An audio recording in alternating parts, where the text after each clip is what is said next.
The Last Movie is brought to you by Bombas and Squarespace, the best socks in the world and the best website and domain platform ever. Listen to the ads in all 6 episodes of The Last Movie for clues. The first person to figure out what the combination of clues means and tweet us at TheLastMoviePod will win a prize package that includes a t-shirt, mug, and more.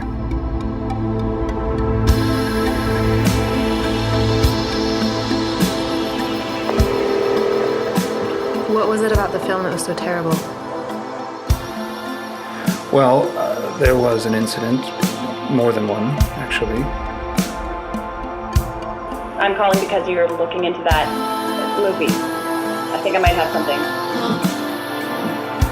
Based on the rumors, I'd say we're probably safer keeping Beckman where he is. In the past, mysterious, but what? But unable to affect us. It was always there, waiting, wanting to take hold. When people visit or look into the places listed in these pages, they die. It's not for us to see. Violent, sexual, and physically, and there were a number of incidents. I'd like you to help me find him. About the last movie. We need to meet as soon as possible. I'm calling because you're looking into that movie.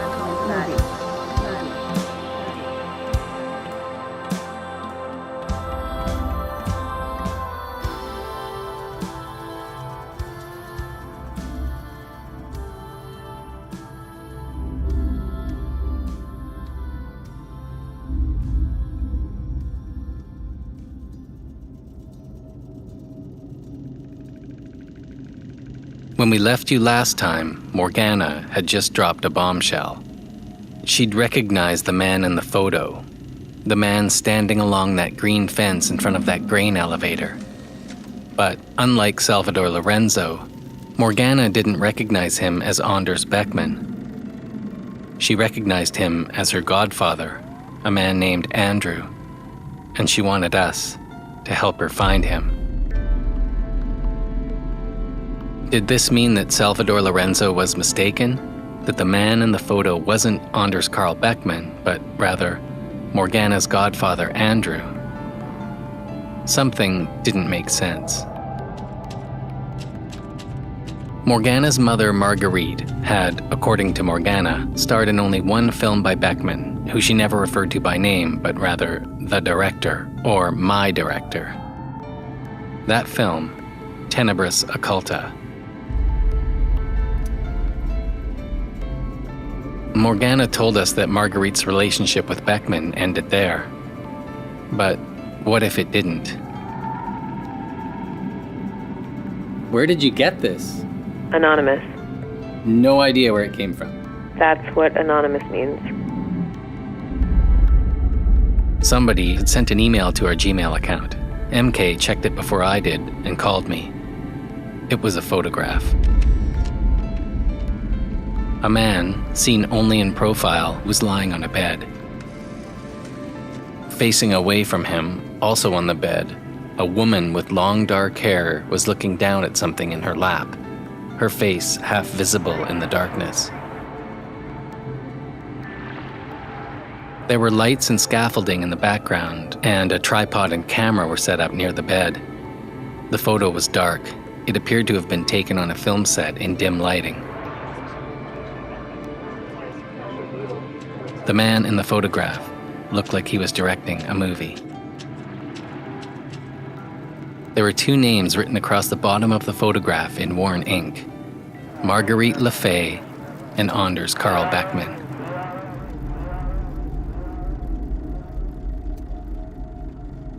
From the Public Radio Alliance in Minnow Beats Whale, you're listening to The Last Movie. I'm Nick Silver. Stay with us.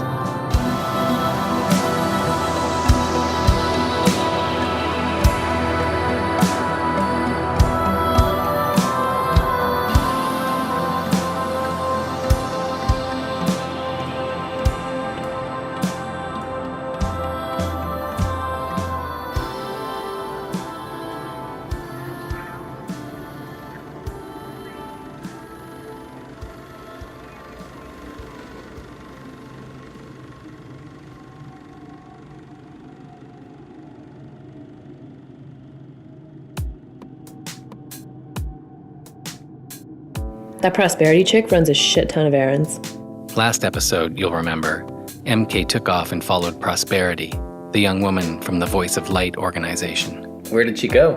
Grocery shopping, pet food store, post office, bed and bath store, and then finally home. That's it? Yeah, well, she went out again 20 minutes after she got home. You waited outside her place for 20 minutes? Yeah. Wow. I'm not fucking around here, Nick. No, clearly. So where did she go next? She grabbed a coffee and then walked over to this apartment building, an old red brick setup on 9th. A friend's place, maybe? I don't think so. She went up to the roof. What's happening on the roof? A screening.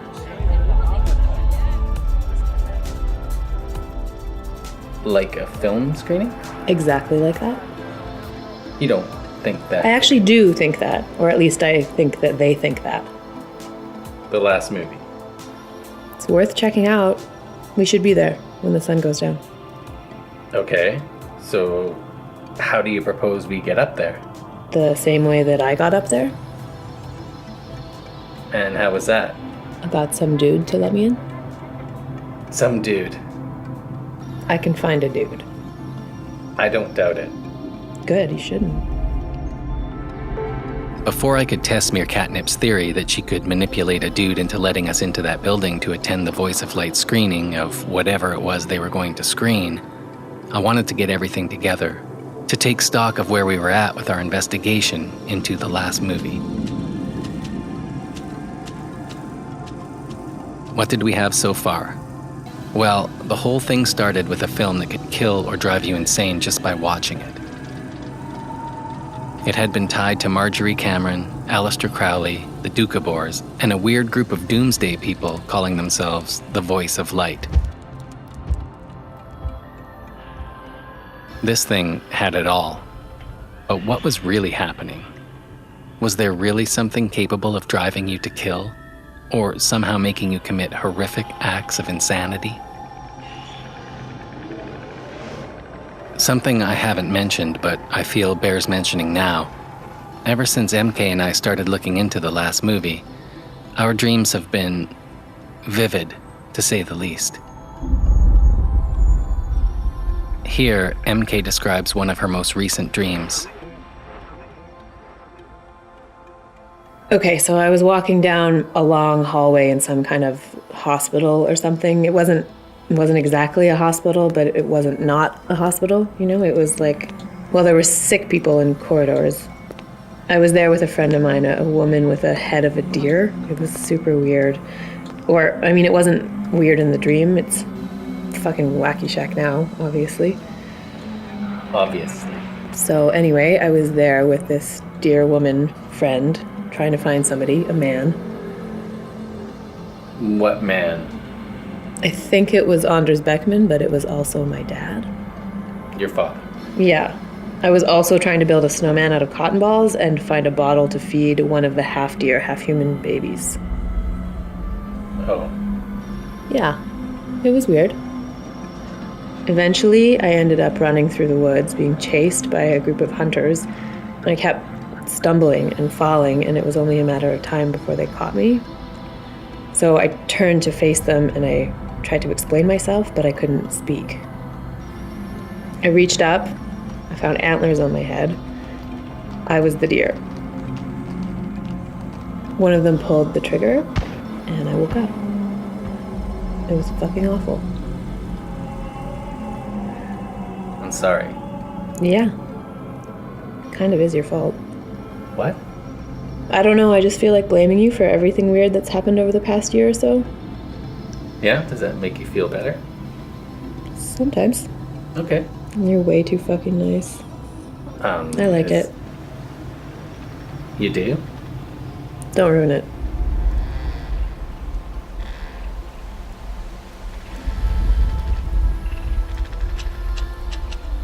So, was there a murderous movie that drove people to commit insane acts of violence? Was there a scratchy, grainy work of cinematic art capable of opening a gateway to heaven or hell? A film that could somehow grant immortality if you somehow survived a screening? And what about the sinister man in black wearing the pork pie hat? How did he fit into all of this? What if there was nothing at all, and the last movie was just another urban legend? Nothing but a romantic combination of myth and paranoia. Speaking of myth and paranoia, I'd been thinking more and more about the Voice of Light. I asked MK to help me dig into the history of that organization. There's something here, I think. Do you remember the Moon Children? Marjorie Cameron's group of occultist types? Exactly. So in the 50s, Cameron oversaw some serious mixed-race sex magic. She wanted to create a family of moon children devoted to Horus. As you do. She got pregnant with a child she referred to as the Wormwood Star, and then although she miscarried, she felt this was because she was close to bringing about the end of the world through magic. Yikes. Right? So Cameron was prone to Charles Manson-esque apocalyptic announcements around this time. She claimed Mexico was about to conquer the US, that a race war was about to break out, that a comet would hit the Earth, and that she and her followers were going to be rescued by a flying saucer that would take them to Mars. It was all very out there. Yeah. Yeah.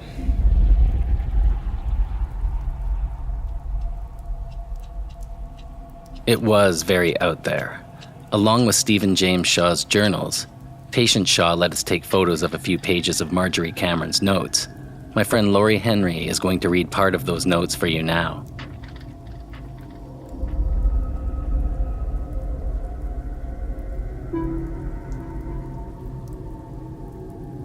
The film opens the gate within you, but you still need to walk through it yourself. They wanted to live forever, and the only way to do that was to find the portal, the gateway to immortality.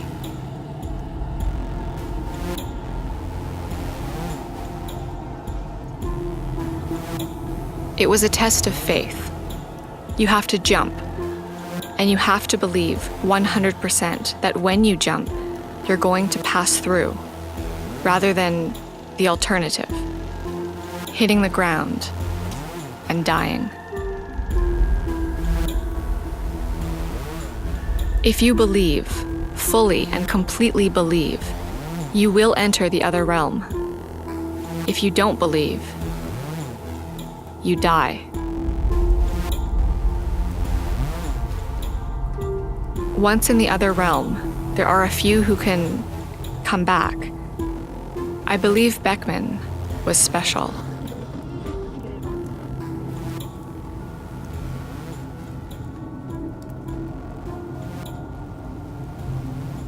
That's where Cameron's notes end. We called and asked Patience if she had the rest, but that was all she had. Now, we come back to MK and why she brought up Marjorie Cameron in her group called The Children or Moon Children in connection with the Voice of Light. It was the symbol, the graphic that we'd found on that postcard of the demonic-looking angel, the exact same image we'd found hanging on that sign at the entrance to that mysterious Doukhobor outpost. MK found a version of that same symbol, a painting by Cameron. It was used as a sign by the Moon Children. It was very similar to a painting Marjorie Cameron had made of Jack Parsons. It appeared that Cameron's Moon Children, the Voice of Light, and to some degree, the Melicetic Atlas, were related somehow. But were they also related to Beckman's film, Tenebris Occulta? And if so, how? It looked like we might be about to find out. It was time. MK and I were set to crash that rooftop screening. Only we didn't need MK to convince some dude to let us in. It turns out we were invited. Prosperity sent a text message about an hour before the screening. She was waiting for us downstairs when we arrived. Thank you both for coming. No problem. Is the movie starting? Soon. Is it Tenebris Occulta? We'd like to show you, if that's okay. Dramatic. Is it going to be long? Not really. Okay, let's go. You know, in the end, you're not going to regret this. I'm not sure I don't regret this already, to be honest. You're funny. She's funny. You need to tell us it's the last movie. Yes, it is. Are you sure? Yes, Why are we allowed to see it now when before it was strictly off limits? because the Voice of Light is hosting the screening, controlling the environment. Right. Okay. At first, I thought that something had changed for Prosperity and the Voice of Light as far as the last movie was concerned. The last time we'd seen them, they appeared to be protesting a potential screening of the film. But after speaking with Prosperity for a while longer, it soon became apparent. The reason they'd been protesting the screening wasn't strictly because of the danger of the content, the deadly virus that was, in their opinion, the result of viewing the film. It was the fact that the screening was public. For the members of the Voice of Light, the last movie was the voice of God. For them, the film was holy.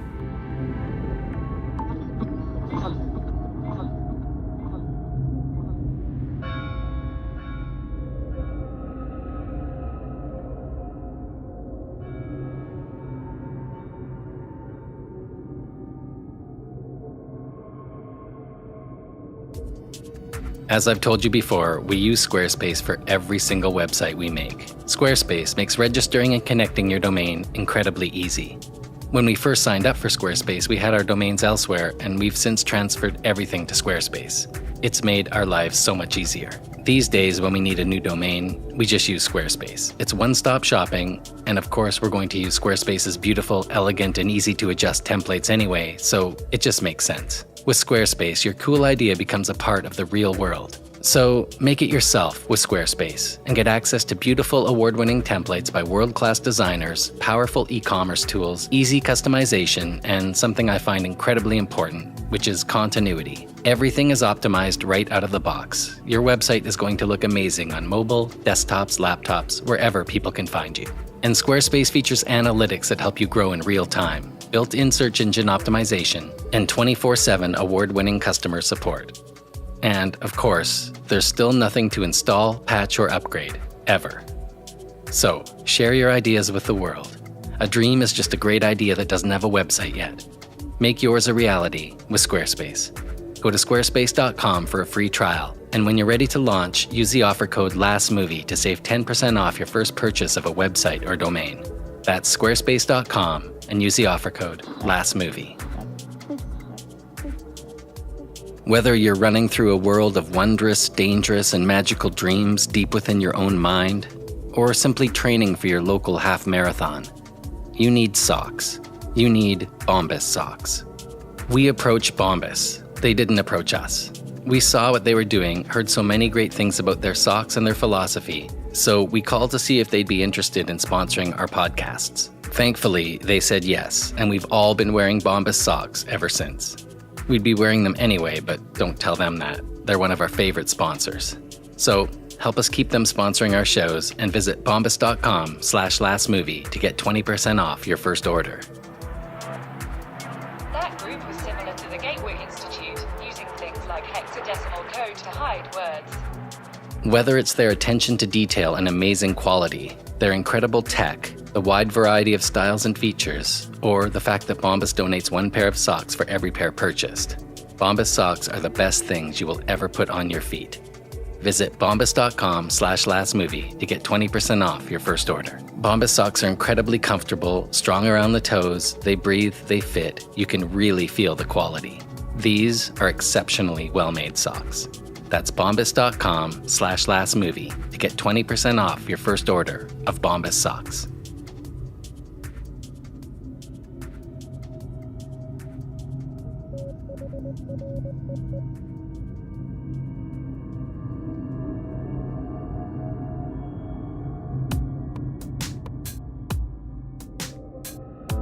Similar to the Catholics, the Voice of Light didn't believe that the layman could handle the scripture, the message from the divine. The reason they referred to the film as a virus was that those of us outside the Voice of Light had no immunity. We weren't equipped to handle exposure to the divine. They felt that only their organization had been properly prepared to view the film. Like any and all other organized religious groups, They really just wanted to control the message. I asked Prosperity how they'd gotten a copy of the film. She just smiled. She wasn't going to tell me anything. I asked her why she was willing to let us attend the Voice of Light's private screening, and she told me that they took a vote. They all wanted us to be there. I asked her why, and she told me that both MK and myself were connected to the film. I asked her if she thought we should be worried about viewing the film, succumbing to the virus, and she told me that we should all be worried, but also that we should all be excited. Something important was happening.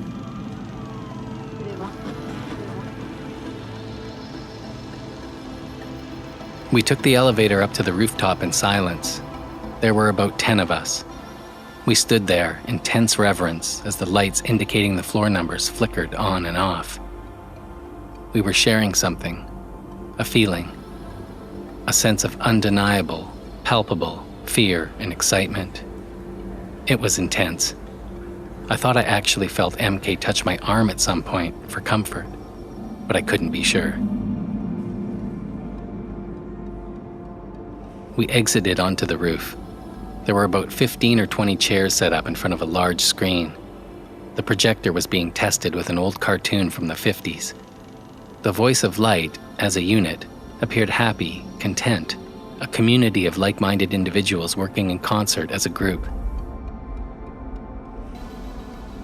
I received a text message from Morgana. She was wondering if we'd made any progress in finding her godfather, Andrew.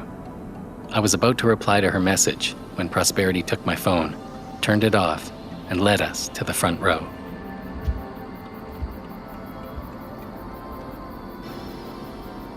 After making sure we were seated comfortably, Prosperity stepped in front of the screen and pulled out a piece of paper. It looked like she was going to give a speech.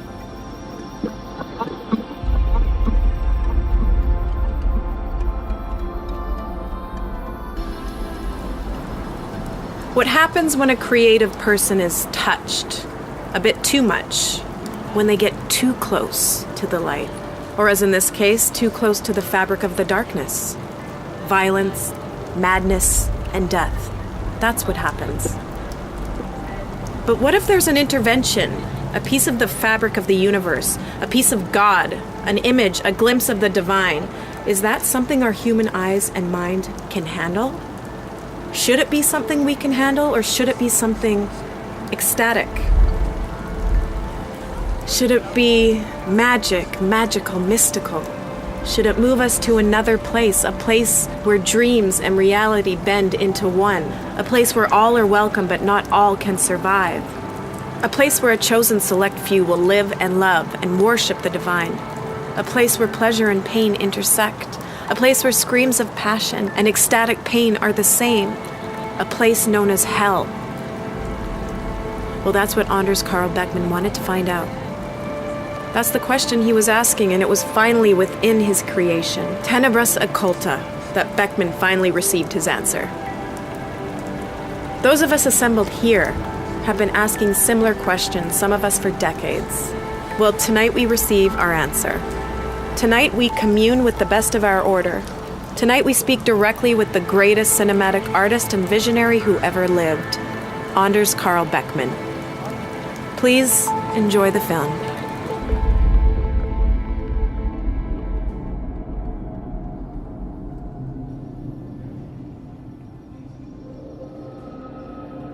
I'm not sure how to explain what happened next. The film started playing and things got strange.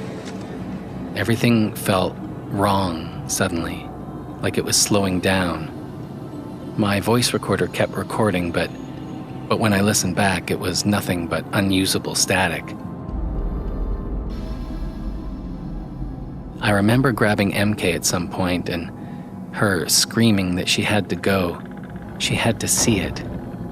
I asked her what she had to see, and she told me, "He wants to show me." She pointed next to the large white screen. I asked her who she was pointing at, and she told me it was the man in the hat. The man who was smiling. There was nobody there.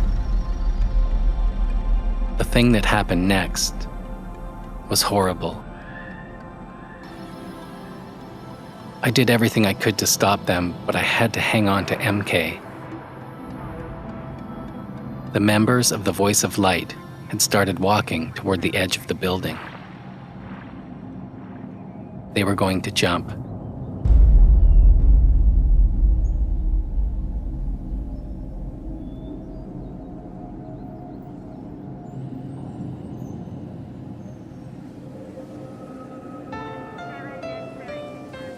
There was no blood, no violence, nobody ripping themselves apart or hurting one another. They were crying and smiling, crying and walking toward the edge. At that point, I did see somebody else. It wasn't a man in a dark suit and a pork pie hat. It was Morgana. She was there, standing in front of the screen. She was staring at me, and she was smiling. That's when the members of the Voice of Light started jumping off the roof. And that's when I grabbed MK and ran toward the door, through the hall, and down the stairs.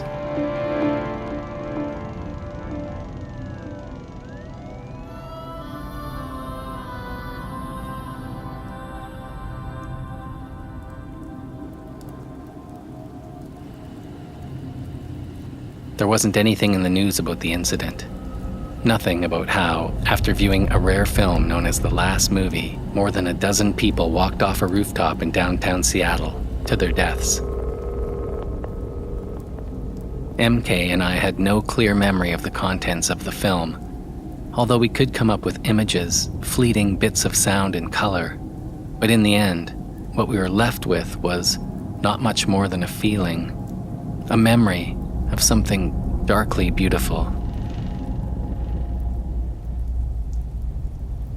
MK had no memory of what happened after the film.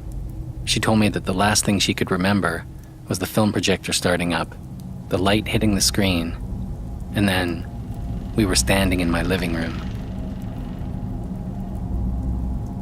We went back to that building the next morning. This time, MK did get a dude to let us in. There was no sign that that rooftop screening had ever taken place. No chairs, no screen. It was as if it never happened. We were eventually able to get a hold of a representative from the Voice of Light, but they claim that nobody named Morris or Prosperity was or had ever been affiliated with their organization. They told us they were an environmental rights group, and that although they were interested in exploring the metaphysical as it related to the environment, whatever that means, they have not now, nor have they ever had, any connection to Anders Carl Beckman and his film. It was a dead end. We went back to Morgana's place and experienced very similar results. She was gone. An agent from the real estate company indicated that there had been a woman living there, but he was unable to give us any more information. We described Morgana, but he said that he'd never seen the tenant. We knocked on the door and looked through the windows. The place had been completely cleaned out. Spotless. Every trace of Morgana was gone.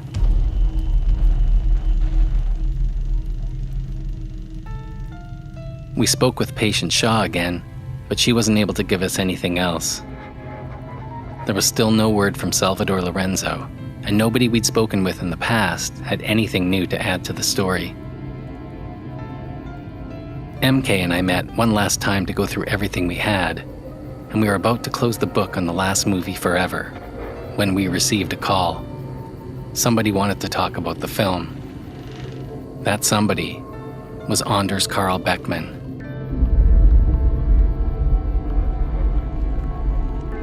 Is this chair okay? Yeah, it's good. Are you comfortable? Yep. I'm good. Okay, I'm sitting here with Mir Catnip, and could you say your name for our listeners? My name is Anders Carl Beckman. You're not Swedish. Well, I was born in Malmo. I went to school in America. So I've lived in both Sweden and Denmark for a number of years. I guess this means you weren't buried in Stockholm in the 90s? Not that I recall.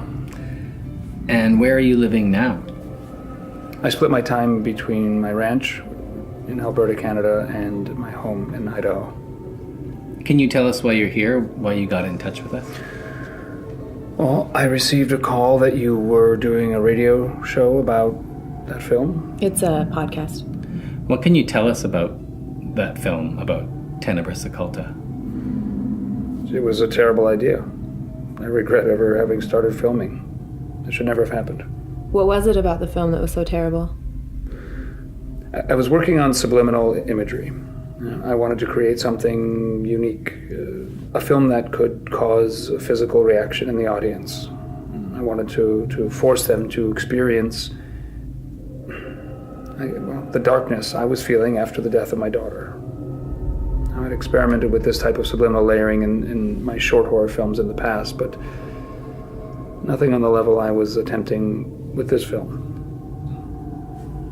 It was while working through my grief that I started shooting the film in Canada. With Salvador Lorenzo? Yes, Lorenzo, great cameraman. Have you heard from him lately? No, not for decades. And you were up in northern Canada? Right. There was an incident while we were up there, more than one actually, and people died. What happened? You can look it up. I have no desire to revisit what happened. I left. Shortly after Lorenzo quit, I was done. I abandoned the film. So that film was never completed? It was, allegedly, completed. But not by me. Who finished the film? Mr. Beckman? The star of the film, Marguerite Lefay.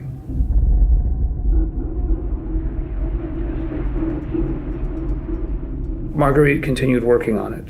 She stayed up in Canada and then moved to South America to shoot some more. All she did was film and cut and splice. She took what I was doing subliminally and she took it much further. There were rumors of unimaginable acts of violence and sexual violence, all cut into the film subliminally. And from what I was able to glean secondhand, she changed the film as well. It was... more people started dying around the project. Then she disappeared completely. And I never heard from her again. I didn't hear anything about the film for years, but then there were whispers. During our investigation, we met a young woman named Morgana who claimed that you were her godfather, Andrew. I'm afraid I don't have a goddaughter. Are you sure? Well, I'm pretty sure I'd remember that. I showed him a picture of Morgana, a photograph that MK had taken with her phone. I don't understand. What do you mean? That picture. What about it? Where did you get it? I took it with my phone. When? A few weeks ago? No, that's impossible. It was totally possible, actually. What's the matter? That photo. What is it? Morgana. So you do know her? Of course I know her. Morgana is the name of the lead character in Tenebris Occulta. The woman in that photo is Marguerite.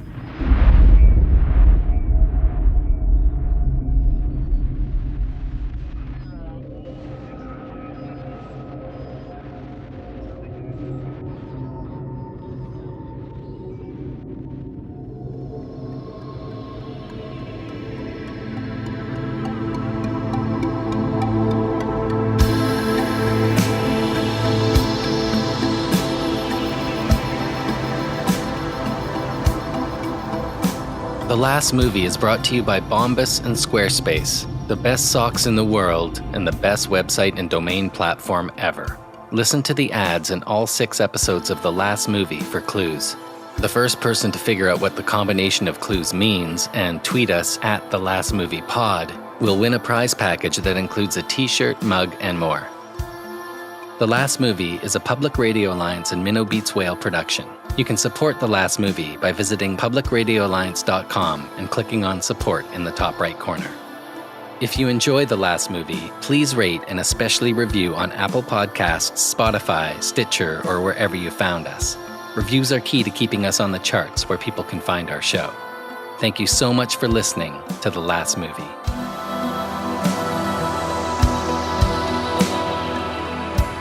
The Last Movie is produced by Terry Miles. Produced, mixed, and edited by me, Nick Silver.